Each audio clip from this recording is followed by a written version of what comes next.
Happy New Year, everyone. I'm Barbara Villardo, Director of Communications for the City of Palmdale.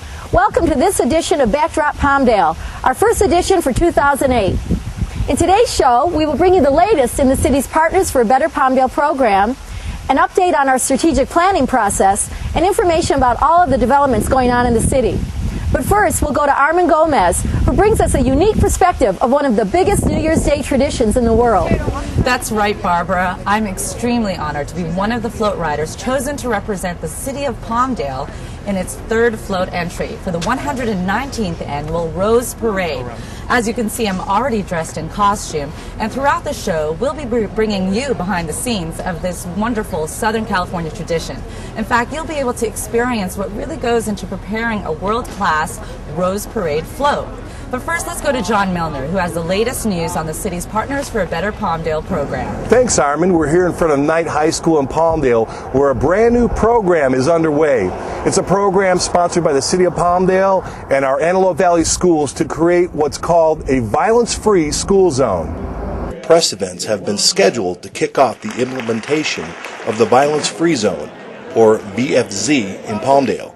The program is an offshoot of the youth component of the city's highly intensive Partners for a Better Palmdale program.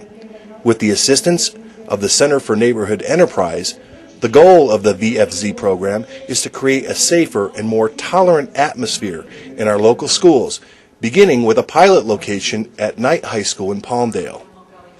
A VFZ program in Lancaster is also being piloted at Eastside High School.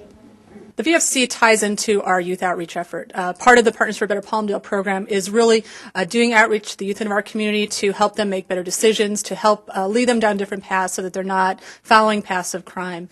We fully believe that this program implemented in our school sites here in the Antelope Valley is going to really target that. It's going to target those kids that really need the extra attention, that are either going down the wrong paths or are already down there, and try to help provide some intervention, provide some guidance from people who have kind of walked those rough paths and know that there's a better way. They've learned from the trials and tribulations of making bad decisions, and they want to give back to the community and let these kids know that there's a different way. The students will also be launching the 30 Days of Peace campaign, which will be part of the Violence-Free Zone rollout.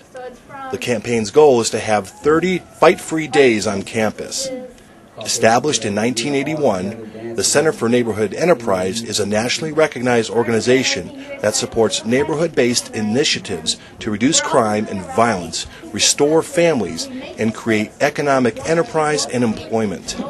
CNE's activities have helped to establish violence-free zones in trouble spots throughout the nation, which have achieved significant results in reducing youth violence in cities such as Washington, D.C., Dallas, Texas, and Atlanta, Georgia. They were able to bring these youth advisors onto campus, working directly with this 10% of the kids that keeps the other kids from learning, and change the culture of the school. It's also part of the violent-free zone concept, and it began with what we call 30 Days of Peace. Again, to identify some of the youngsters, take referrals from the Sheriff's Department, as well as the teachers, as well as the parents, as well as kids that will themselves want to be recruited into this program. They get the great benefit. They'll not only have mentors and tutors at their disposal 7 days a week, and not just on campus, but everywhere they're needed, and we'll begin to see actual change. The Partners for a Better Palmdale program is also expanding to include an additional neighborhood house in the city. A groundbreaking ceremony will be held on January 22nd at the site located at 1129 East Avenue R4. Building upon the success of the previous neighborhood house, this new facility will provide another resource center for the community to gain further access to city services and programs. The house will also accommodate office space for a group called Youth Build, as well as city staff who will coordinate the neighborhood improvement program for residents within Focus Neighborhood Number 4. For more information about Partners for a Better Palmdale, please visit our website at www.cityofpalmdale.org or call 267-5115. Back to you, Armin. Thanks, John. Well, as I mentioned earlier, we're here at the 119th Annual Rose Parade in Pasadena. This is the third year in a row the City of Palmdale has entered a float, and it's a great way to showcase the positive aspects of our community. Right now, I'm joined by Laura Byrie, and she is one of the brains behind this huge undertaking. Laura, thank you so much for joining us today. Thank you. I mean, really, how did the city get involved in this? We actually got involved 3 years ago. Our first entry was in 2006, and then we entered again in 2007, and here we are for our third time in 2008. How has it grown over the past 3 years? How have you seen this develop? The community has really come out to support our project. We've had more than 500 volunteers that come out every year. They drive about an hour and a half from Palmdale down to Duarte to decorate our float, and then another hour and a half back.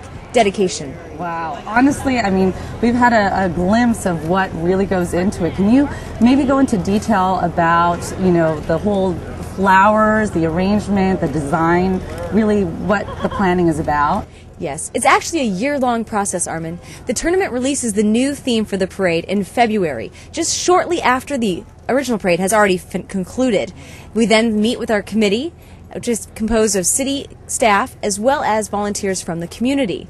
We choose a design, proceed from there with our builder to work out the concept, get the construction started, and then decorating happens in December. Right. Well, you kind of touched upon that, the volunteers, how many volunteers are involved. Really, how does this reflect the Palmdale spirit? Oh, it's amazing. The camaraderie that our citizens have when they're down there at the float decorating tent. Everyone knows when Palmdale is present. Right. And let me tell you, we even do a few Palmdale cheers. Right. And you mentioned there were even some other volunteers from other cities who wanted to volunteer for our float. That is correct. The word has spread around that Palmdale's float is the place to be if you want to have fun. Right. Well, Laura, thank you so much for all your help, and I'm sure the volunteers appreciate everything that you do, and they're so excited about this beautiful float. Any plans for next year already? You never know. It's going to be a great 2008 and even better 2009. Great.